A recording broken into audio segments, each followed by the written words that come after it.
go and march on and get some more fantasy football advice dispensed right now. Let's do some Flames Lame Shocker specials at the running back position. Fantasy Flame, guys under 60% started as of right now in Yahoo leagues. Oh, and Horvat, you're going with a dude that's been running in quicksand. Who is it? Yeah, I hate myself for this one. So here's how this all went down, though, right? So I desperately, in this league I've been telling you guys about in Sleeper, where we have like 50 people on every single roster, I went over the waiver wire with you. There's nobody available. So I had to trade a future 5th-round pick. This is how bad it's got, though, for who I'm going with here. I traded a future in 2 years, a 5th-round pick for Isiah Pacheco. And so I got to start him this week. He's 50th right now, I believe, in fantasy points, 4.8 per game, which is disgusting. He just doesn't look like he's fully recovered from that fibula fracture in 2024, last year, right? I mean, also, Kareem Hunt is getting the goal line snaps and the short yardage stuff. But I have some hope. The Ravens' run defense has not looked like its usual self yet, right? And I do think that Kansas City, if they want to win this game, that they're going to have to get the ground game going, man. Mahomes cannot be your leading rusher. And in 2025, it can't be Kareem Hunt either. So let's go with Isiah Pacheco, who I know right now is a low-end running back 3. But I got to start him, and I feel like he gets in the end zone this week, finally. So I'm going with Pacheco as my shocker. Woo, baby. Team Huevos there on Isiah Pacheco, the Punisher. He's got to come out and bring the thump for sure. They got to establish a run. Baltimore is number 31, believe it or not, in rush EPA defense this season. I'm going to go with Quinshon Judkins of the Cleveland Browns on the road in Detroit, taking on those Lions there in the Motor City. Really impressed with the kid out of the Ohio State. Basically coming in cold and just run a roughshod over the competition. He is right now numero dos in yards after contact per attempt at 5.14. Just utterly outstanding in that category. Now, Detroit is number 2 in rush EPA defense. They have given up 4.08 yards per carry, just 70.7 rush yards per game in the running back position, and 3 total touchdowns. The 21st most or the 11th fewest, how you want to spin that is up to you. Fantasy points they've allowed this season. Here's what's most impressive again about Judkins. 92.9% of his yards have come after initial contact. That's extraordinary. It really is. Also forced 4 missed tackles. I mean, he's the man. He's taking over this backfield. The offensive line's getting their job done. And when you have a stellar defense as a support mechanism, all it does is leave for him to, get more opportunities because Cleveland's been competitive in staying in games.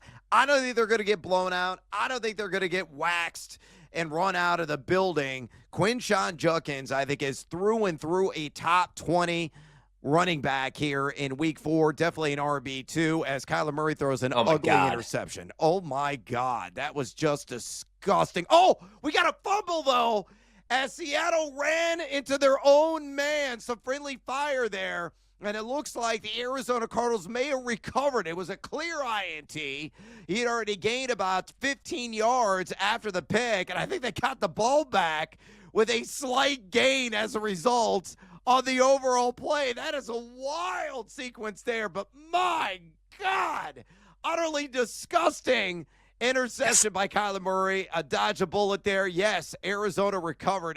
8:46 remaining. Get the ball back. Way to go, Trey Benson. Johnny on the spot. Again, Bryant running in the ass of his own man, and that's what coughed the ball up, Ryan. I'm trying to see if his knee is down, though. So it is friendly fire. His own dude. It's Brian on the pick. His own guy. I'm watching it right now on the replay. Runs right into close. him. It's very close. His butt may be down. I really need that to be Arizona ball. Regardless, they shouldn't be rewarded for that bad behavior. That's one of the worst throws you'll ever see from an NFL quarterback. That's Nathan. We brought up Nathan Peterman earlier. That's Nathan Peterman-like. Brutal ball from Kyler. So he's down. I'm listening to the broadcast. He's down, but he never gets touched by a Cardinal player. He gets touched by his own player. So the ball comes loose before a Cardinal player touches him. AZ ball. Good point, so Brando. it's going to be Arizona's ball. Yeah. Oh, great stuff. Way to interject there, Brando. We appreciate the clarity. All right, we got to march on. Otherwise, we're going to run out of time here in this segment. Fantasy lane, flip side of the coin, over 50% started. What presumably star player in a lot of starting lineups that you might want to have second thoughts on here in week 4? Yeah, so I see Jaylen Warren 64% started this week against the Vikings. It's the Dublin, Ireland game, right? And also, he was limited today at practice with an injury. And if you take away what Bijan Robinson did against this Minnesota run defense, man, they've given up 86 rushing yards per game. They only have a 6% missed tackle rate, and they're only giving up 1.51 yards after contact.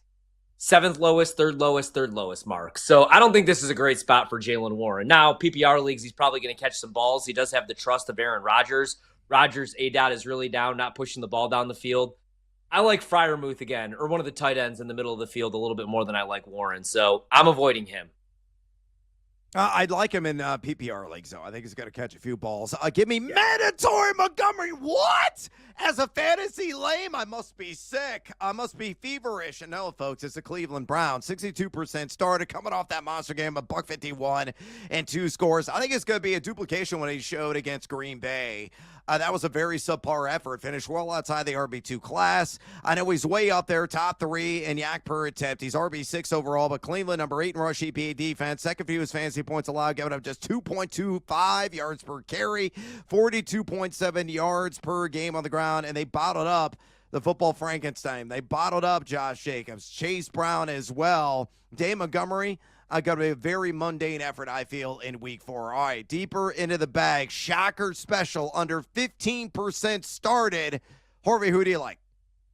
I'm going to go with Tuten, man. He's only 2% started right now against the 49ers. And again, I'm really desperate at this position. But Jacksonville obviously felt good enough to trade Tank Bigsby to Philadelphia. Limited chances so far over the last 2 games, only 63 rushing yards on 14 carries, but he's trying to make the most of them, 4.5 yards per attempt. And he's got Jacksonville's only goal line carry. It's weird. They're just really not getting into the goal line when they do score. So I do think that if that's the case, he could get some goal line work. So let's go with Tuten against San Francisco. Only 2% started.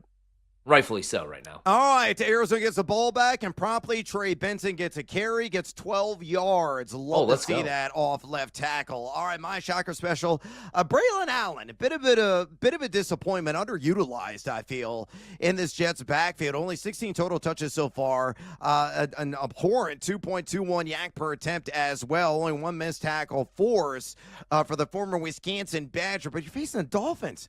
They're number 25 in rush EPA defense so far this season. A lot of the tempos, fantasy points, the running back position. They're giving up 4.50 yards per carry, 162.7 total yards per game, only 1 touchdown. But I think Braelon Allen, who has found the end zone this season, looks like, is that Benson with a catch or is that DeMarcado? And that's Benson with a reception. That's great. Okay, more of that, please, Kyler Murray. And there was a flag down on the field. But Braelon Allen has some flexy, sexy appeal. It's a 14-team and deeper format. So there you go. Shocker special, flames and lames as well. The running back position